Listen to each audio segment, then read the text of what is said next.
Tanggap ka ng pera. Sige ka tanggap ng tanggap because you are crazy with money. But you do not even honor the other guy's money by giving him for what he paid for. Tapos ikaw pa ang masama. Okay, ano tawag ko sa'yo? Di putang pera. Question of abuse and protection by the elite of this country to hold the power. It's about time that kayong mga mayaman, putang ina, huminto kayo, kakaabuso ninyo. Ginagamit na yung media eh. Joseph Morang, GMA7. Sir, how are you? Sir, pasundot lang yung nasabi nyo kanina na papailan nyo ng plunder. Sino po ito? Hanggang ngayon nila nagbabayad. Sir, sino po? If it's billions and you're not paying, what is that? Non-payment of taxes? Billions? Ayaw mong bayaran?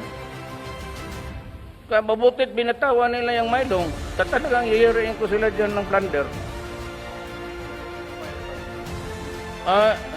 Papareho yan sila eh. It seems to be the elite and company. Noon pa yan, estudyante pa, sobra talaga yung mga may-ari noon, mga may-ari ng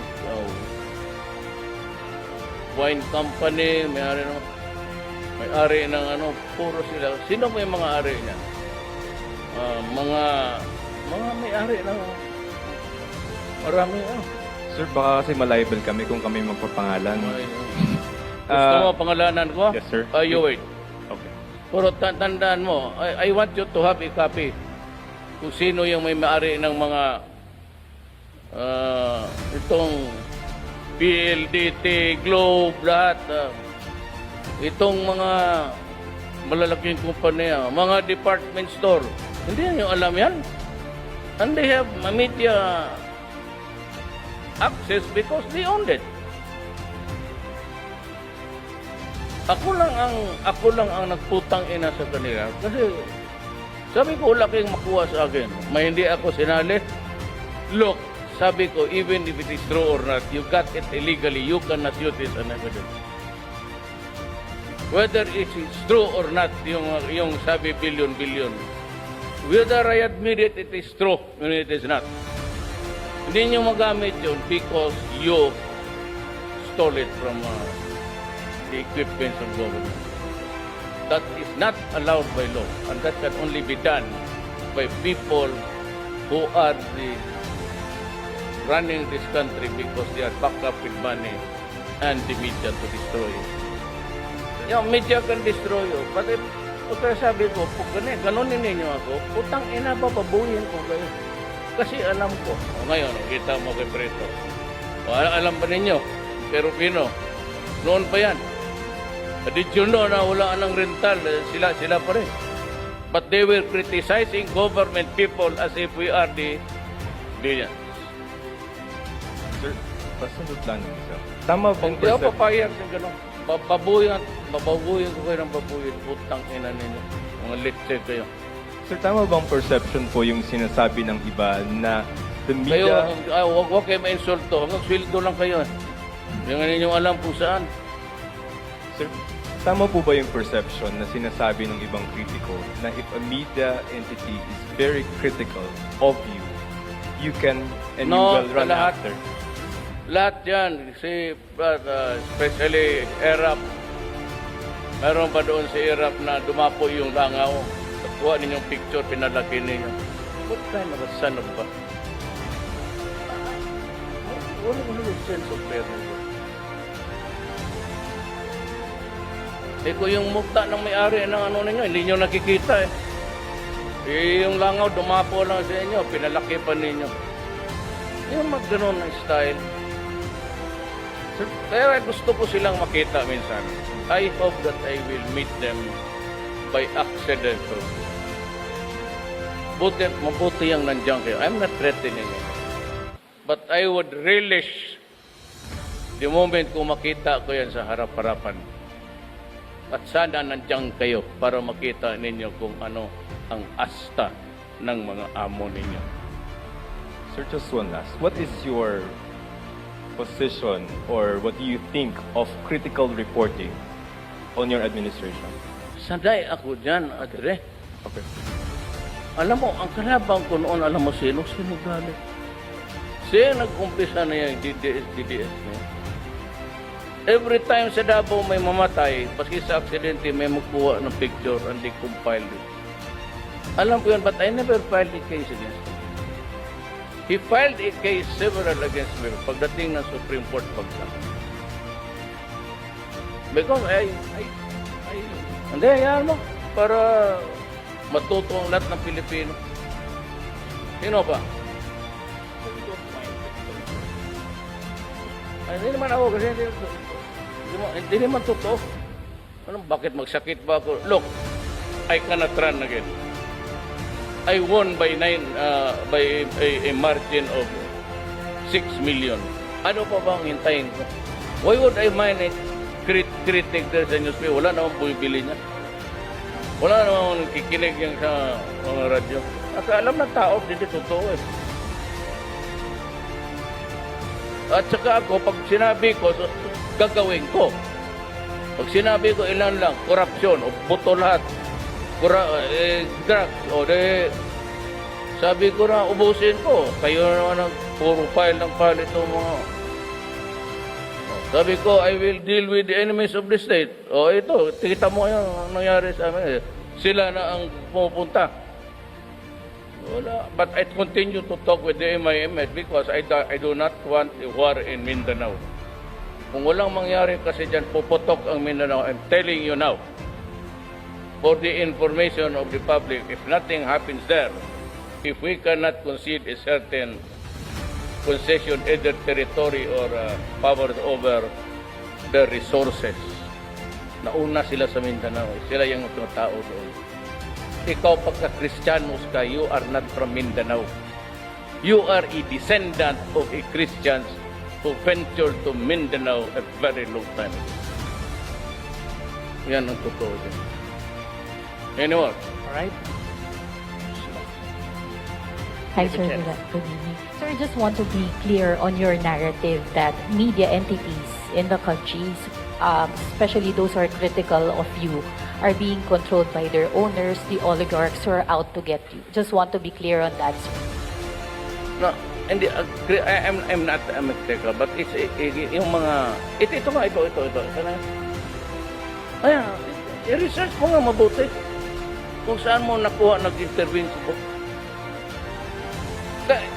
Yan, you prove it to me one word and I will tell them to resign.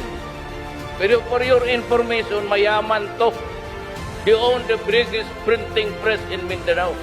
May newspaper rin ito. Kaya kung sabihin ko, atakihin ko sa probinsya, patay kayo. Dito lang kayo sa Manila, sa probinsya, binabakbakan kayo. Ayan, gano'n, wala yan, pabili lang yan, gano'n. Yang doon, kung anong sinasabi namin, totoo, dito, totoo. Well, I said, I won the presidency. Wala akong tao, wala kayo. Patay kayong media, kalaban ko, puro basura kayo, binigay ninyo sa akin. Oh, now. Ngayon, ayaw pa ninyong matalo, nananalo na ako, sige pa kayo. Eh, di, palabas ko yung baho. Natin lahat. Huwag lang amin. Meron kami tinatago, ladies and gentlemen of the media, we all are. We are fit of clay. Tao tayo. Ilabas ninyo yung sa mga amo ninyo kasi ilalabas ko yan. Ganun lang yan. And they are, what are they protecting? Their business. Don't give me that shit about the truth about improving the Philippines. How do you improve the Philippines? By what? Establishing a newspaper, then hanging onto a property of government for so long, making money out of it, paying no taxes? Is that what you want for the Philippines? Ganun lang yan eh. Lopez, simple. Tanggap ka ng pera. Sige ka tanggap ng tanggap because you are crazy with money. But you do not even honor the other guy's money by giving him for what he paid for. tapos ikaw pa ang masama. O kaya ano tawag ko sa'yo? Di putang ina ka, mukha kang pera. Ako na yung nagbayad, hindi mo na ginamit, tapos ako pa ang masama, pinapalabas mo. Ano kayo, let's check ka. Sabi ko, gusto ko nga kayo makita na I would release the day, I would be very happy. Magkita tayo ng isang, because I'd like to ask you one simple question. What that question is, why are you a son of a bitch? Oh! Sabihin ko, yan ang tanong yung gusto nila. Why are you a shitting son of a bitch? Presidency, ito is hanging, ito hanging. You come up with the federal setup because that is what I promised to the Moro people. Sir. Tapos, pag may eleksyon na, you elect a president, that is my advice. You follow the, or whatever.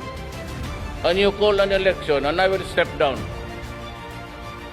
Hangal lang sabi no, itong mga gagong, yan na hindi raw ako baba. Sino ay sabi sa inyo, bakit? Ganon ako ka, palambasa itong mga putang ito na sanay sa gusto nila. Sir. Yung mga lahat ng mga magbubukid, yung mga mahirap, wala kaming prinsipyo, sila lang. Anak ng putang ina. You pretend to be the intellectual giant. Sir. Last question na lang, sir. Sir, is this a message also to other news outlets in the Kung Philippines? sila ang na presidente, pumutok yung Marawi. Kung siguro, paski buntot ni magpakita doon. Sige. Sir, is this a message also to other news outlets in the Philippines that if you continue to be critical of the But nababaw siya. news outlets in the Philippines that if you continue to be critical of the administration, the same thing will also happen to you, like what happened to them? Look, why should you complain if I am critical against media? Are you not critical of me? Kaya nga, kung kayo mag-criticize, okay, kami hindi. Kagaya nitong itong komunista, sige revolt. Mass liberation, whatever. Kung ang magsabi, ay kung ako ang mag-revolt, revolutionary government, everybody starts to yak. Sabi Lopez, I paid ABS-CBN 2,800,000. I was only able to gather money during the last weeks of my candidacy nung tumaas na ang rating ko because historically 3-4 lang. Then suddenly 2 weeks, nag-akyat ako ng 36%. Mating na yung pera, nagbakaawa ako sa inyo kasi wala akong pera, wala akong historical propaganda sa TV. Sabi ko, pwede ba ito isingit ninyo? Tinanggap ninyo yung pera ko. I never bothered to show my propaganda. Pagkatapos ng eleksyon, kinalimutan na ninyo. Hindi naman nyo sinauli yung pera. You did it to me, kay Romulo, kay Cayetano, kay Chis Escudero at marami pa. Ngayong franchise ninyo, kumpiyansa kayo because ang franchise is renewable this year. If you are in operation for 25 years, maganda ang record mo, no need for another franchise. But I'm telling you now, I will be filing charges of multiple syndicated staffer. Kawalang hiya inyong mabaga mo na kakapal na mukha yung potang. Sige, padala ng emisary, kausapin ako. Pinaalis na nila si Gabi kasi nila nothing will happen. Well, I will not talk to you. But I will never also intervene. Pero if I had my way, I will not give it back to you. Magnanakaw kayo eh. Niluloko ninyo yung maliliit. Kami yung, because money was not there. So, nung panahon na tumaas na yung rating ko, mga last minute, 2 days before, How would you spend it? You want to buy votes? Then you have to verify. In 2 days, can you do that?